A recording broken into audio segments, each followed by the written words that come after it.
Sin Nombre. That is the name of the virus that climbed into Marcus's lungs the Saturday he swept out his late father's shed in rural New Mexico. Marcus was 34, a tax accountant, a weekend handyman who barely coughed when the dust rose. 18 days later, he was kneeling at his kitchen sink at 4 in the morning, coughing pink foam into the basin while his wife dialed 911. His lungs were drowning in his own blood. No wound, no poison anyone could see. Just one closed door, one breath, one building nobody had opened in years. The same invisible passenger would kill a classical pianist in an upscale Santa Fe home too. Years later, the wife of a famous actor who had never set foot on a ranch. This is not a cowboy disease. Sign nailed inside that shed door had already named what was about to kill him. 18 days before his lungs failed, Marcus was a 34-year-old tax accountant who had not been to his father's property in almost a year. His father had died in the fall. Will was settled. The land sat there, 2 acres outside a town small enough that the post office closed at noon. There was a single-story house, a wooden shed behind it, and a workshop full of tools nobody had touched. Marcus had been putting off the cleanout. Spring came. He could not put it off any longer. The drive out took 90 minutes. It had been a wet winter, kind of winter you get in New Mexico during an El Niño year when the rain comes harder than it should and the desert blooms green in February. Picture that for a moment.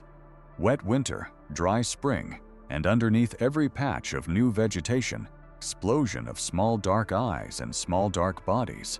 Deer mice, millions of them. He did not know that. He did not need to know that. He was thinking about a broom. His cousin Daniel met him at the property at 9 in the morning. They drank coffee from a thermos on the back porch, talked about Marcus's father for a few minutes the way men talk about a dead parent when there is work to do. They walked around to the shed.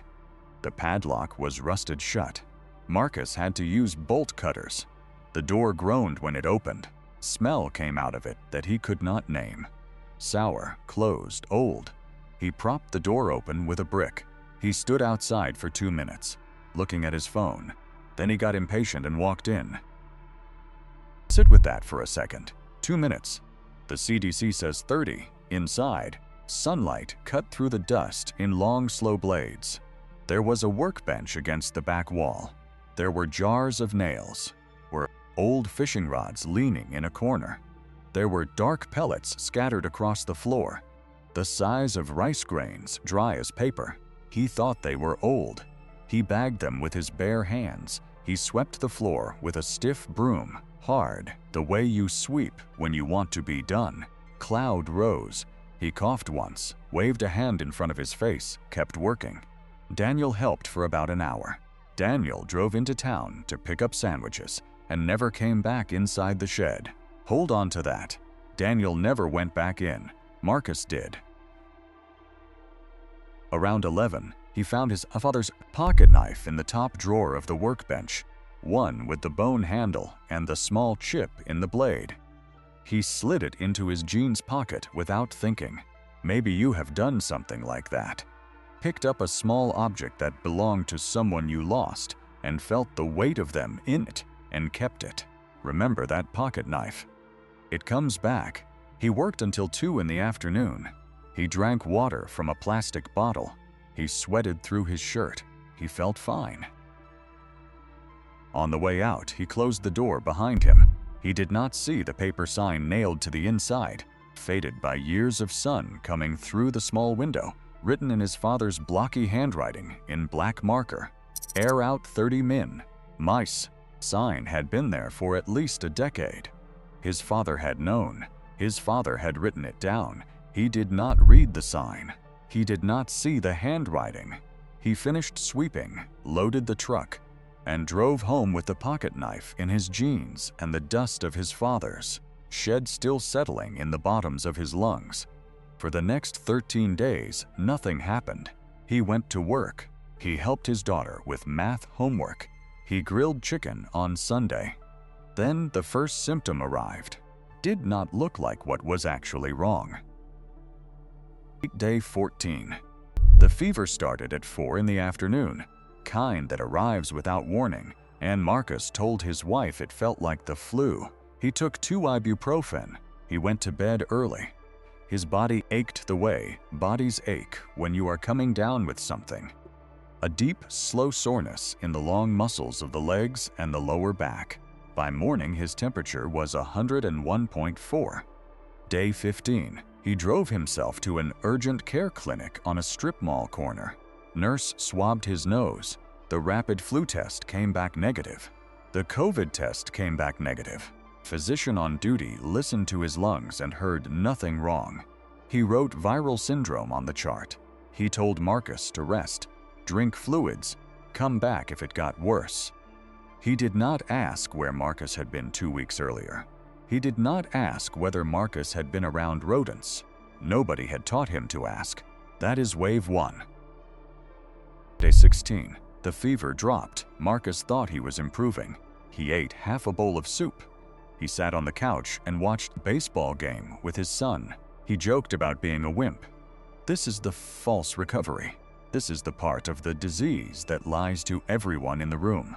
The virus was not slowing down. It was finishing its work in the capillaries of his lungs, getting ready for what came next.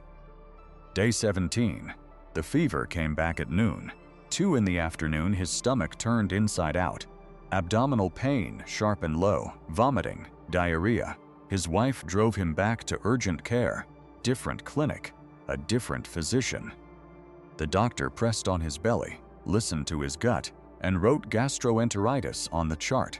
She gave him a prescription for an antiemetic and told him to push electrolytes. She did not ask about the shed. She did not ask about the dust. Discharge note said he was tolerating fluids by mouth. What the note did not say was that nobody had checked his platelets. Nobody had looked at a blood smear. Nobody had asked the only question that mattered. Wave 2. And the viewer already knows. Whole time these doctors were treating his stomach and his sinuses, the agent inside him was working its way through the lining of his pulmonary, capillaries. The immune response he could not feel was massing for something that would nearly kill him. Day 18, morning. He climbed the stairs to his bedroom and had to sit down on the landing. He could not catch his breath. He called his primary care doctor's office. Triage nurse told him to go to the emergency room if it got worse. It got worse. Day 18, afternoon. His wife found him on the couch, sweating, his shirt soaked through. His lips at the edges had a faint blue cast. She did not call. She drove. She put him in the passenger seat and ran 2 stop signs. Day 18, evening. We're almost at the hospital when he coughed into his hand and looked at his palm. Pink foam. He showed her. She did not speak. She pulled into the ER bay at 7:53 in the evening and pushed open the doors, yelling for help. By 9:47 that night, Marcus was on a non-rebreather mask with his oxygen saturation reading 81%. Chest X-ray showed bilateral whiteout infiltrates. Both lungs filled with something that should not have been there. ER team was working him up for pneumonia and pulmonary embolism. They were treating the wrong shape of the wrong disease. And then the night shift attending walked in, picked up the chart, looked at the platelet count, asked one question nobody else had thought to ask. She asked, "In the last 3 weeks, have you cleaned out any building that has been closed for a long time?" Marcus could not answer. The mask was over his face. His wife answered for him, voice breaking. The shed. 18 days ago, his father's shed. And in that moment, everything that had not made sense for 4 days snapped into a single shape with a Spanish name. Sin Nombre. Literally, without a name. When CDC virologists isolated this pathogen in the Four Corners region in 1993, after a cluster of young, previously healthy people died suddenly in their own homes, the scientists could not agree on what to call it. Every name they proposed was tied to a specific tribe, a specific town, a specific place that did not want a deadly virus carrying its name forever. So they did something almost unprecedented in modern virology. They named it for the absence of a name, Sin Nombre, the virus without a name. Disease it causes is called hantavirus pulmonary syndrome. Hanta from the Hantan River in Korea, where the family was first described after an outbreak among soldiers. Pulmonary from the Latin pulmo, meaning lung, running together of signs in the lung caused by a virus without a name. Here is how an invisible passenger gets from a mouse to a human alveolus and turns the inside of a chest into a slow drowning. Deer mouse, Paromyscus maniculatus, lives in a shed. It carries Sin Nombre virus but shows no illness. The virus does not harm its natural host. Mouse urinates, defecates, sheds saliva when it chews on wood and wire. Over weeks and months, those droppings dry on the floor and workbench and in the corners. They become dust. The dust contains intact viral particles, too small to see, too small to smell. A human walks in with a broom. The broom strikes the floor, the dust rises, the human inhales. Particles travel down to the alveoli, the tiny air sacs at the deepest end of the lung, where oxygen crosses into the blood. There, virus binds to a receptor called alpha-V beta-3 integrin on the endothelial cells lining the pulmonary capillaries, the smallest blood vessels in the body. So thin you could fit 100 across a single grain of rice.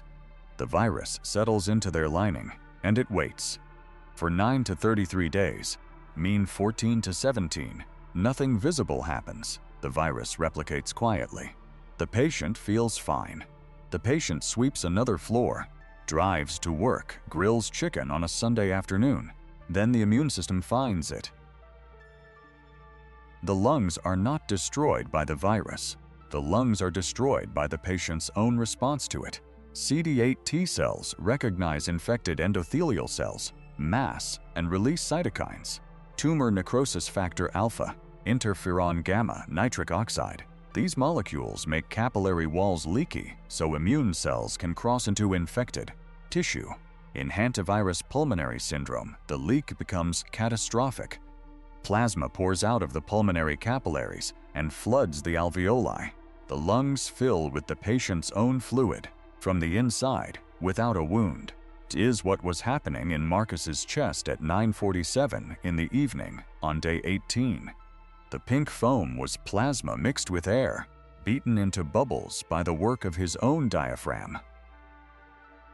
The hematology tech called up from the lab, platelets 42,000. Normal is 150 to 400,000. The diagnostic tetrad was complete. Thrombocytopenia, hemoconcentration, granulocytic left shift, immunoblasts above 10%. The University of New Mexico has published this pattern for years. 4 of those 5 factors are present. Sensitivity and specificity for hantavirus pulmonary syndrome runs close to 90%. She was right. The attending hung up the phone and turned to Marcus's wife in the hallway. She did not soften it. It is hantavirus. We need to move him to the ICU now. The numbers only mean something in pairs. CDC has logged 890 confirmed cases of hantavirus pulmonary syndrome in the United States over 30 years, case fatality rate of around 40%. Community-acquired pneumonia kills roughly 1% of otherwise healthy adults who get it. 40% versus 1. That is the gap between what Marcus actually had and what every physician before this attending had assumed. 94% of all confirmed American cases occur west of the Mississippi, most of them in Colorado, Arizona, and New Mexico. Between 1975 and 2025, New Mexico alone recorded 142 cases and 55 deaths. Then there is the case that broke the myth in public. In February of 2025, in an upscale Santa Fe home, 65-year-old classical pianist named Betsy Arakawa, wife of the actor Gene Hackman, died of hantavirus pulmonary syndrome. She was not a rancher. She was not a field worker. She had almost certainly inhaled the same dust Marcus inhaled in her own house. Disease does not care about your zip code. It cares about your rodent. The attending explained the next step. There is no antiviral drug that kills Sin Nombre once the cardiopulmonary phase has begun. No pill, no infusion, no injection that will stop what is happening in his chest. The only option is to keep him alive long enough for his own immune system to burn through the storm and stand down. To do that, they would put him on ECMO, a machine the size of a refrigerator that pulls blood out through a tube in the groin, runs it through a synthetic lung, and returns it oxygenated.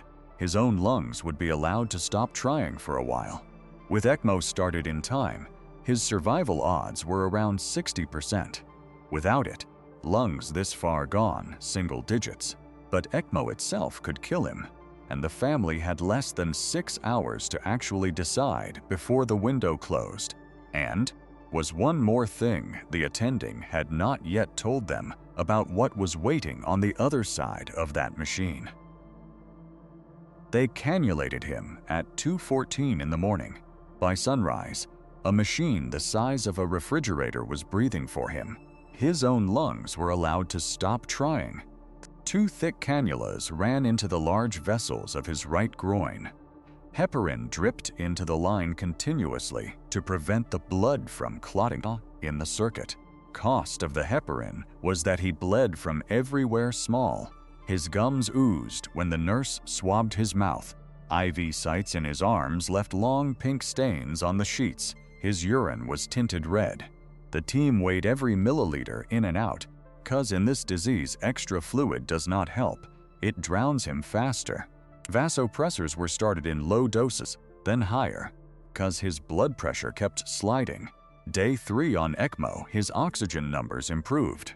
Intensivist on rounds used the word weaning for the first time. The family let themselves breathe. That is the trap of this disease. Even in treatment, it lies to you twice. Day 4, just before lunch, the circuit alarmed. A clot had formed in the oxygenator. Had 90 seconds to exchange the membrane before his oxygen dropped past the point of no return. They did it in 70. Team did not use the word weaning again for 3 days. Day 6, his platelets began to climb. 42,000 became 58. 58 became 70. Day 7, his lungs began accepting oxygen on their own. X-ray still looked terrible, white and angry and full, but the numbers from the ventilator were starting to mean something. Day 9, pulled the cannulas. Now picture the alternative. If the ER attending had not asked the exposure question, if the smear had been read by a tired tech who missed the immunoblasts, if the diagnosis had come on day 22, instead of day 18, the immune storm would have been at full strength with no ECMO in place. Multi-organ failure. Death certificate would have read ARDS of unknown etiology. He would have been one of the cases the CDC openly admits never get diagnosed correctly. Another funeral in another town with no answers. And then remember Daniel, the cousin who left after 1 hour, drove into town for sandwiches and never went back into the shed. Daniel was checked, tested, and never got sick. Same property, same morning, same family. One had a dose, the other did not. That is how thin the line is. That is what an hour and a closed door can mean. When Marcus woke up, his throat raw from the breathing tube. The first thing he asked for was his father's pocket knife. Nurse brought it from the property bag at the foot of the bed, the one with the bone handle and the small chip in the blade. She placed it in his palm. He tried to open it. His hands shook too much. He could not get the blade out of the slot. He cried quietly, with no sound, the way you cry when a tube has just come out of your throat and your father is dead and you almost joined him. Marcus is not alone. The CDC has confirmed 890 cases of hantavirus pulmonary syndrome in the United States. Over the last 30 years, roughly 40% of those patients died. The agency openly states that most cases are never diagnosed correctly. Buried inside death certificates that read pneumonia, ARDS, sepsis of unknown origin. The difference between a diagnosis on day 18 with ECMO available, diagnosis on day 22 with organ failure already entrenched, is the difference between roughly 60% survival and single digits. Santa Fe in February of 2025, Betsy Arakawa died of the same disease in her own home. Not a rancher, not a field worker, 65-year-old classical pianist. The myth that hantavirus belongs only to the open range died with her, and it should stay dead. One rule: before you enter any shed, cabin, garage, attic, or storage room that has been closed for more than a season, open every door and window, walk away for 30 minutes, and only then go back in. When you do not sweep dry. Down anything dusty with a 10% bleach solution. Wait 5 minutes and clean with gloves and paper towels. If you have already cleaned a space like that in the last 6 weeks and you develop a fever with muscle aches and shortness of breath, tell the doctor before they ask. Use the exact words, "I cleaned out a closed building." Ask specifically about hantavirus. Ask for a blood smear. On a Saturday morning, 2 years after the night, his wife ran 2 stop signs to reach an ER bay. Marcus stood at the door of a small wooden shed behind a house he had just bought. He held a spray bottle of bleach in one hand and his phone in the other. The timer read 30 minutes, counting down. Door was propped open with a brick. The wind moved through it slowly, taking what was inside out into the light. He did not go in until the timer hit 0. Some rooms hold more than dust. Some breaths cost more than a Saturday. This is shocking medical cases.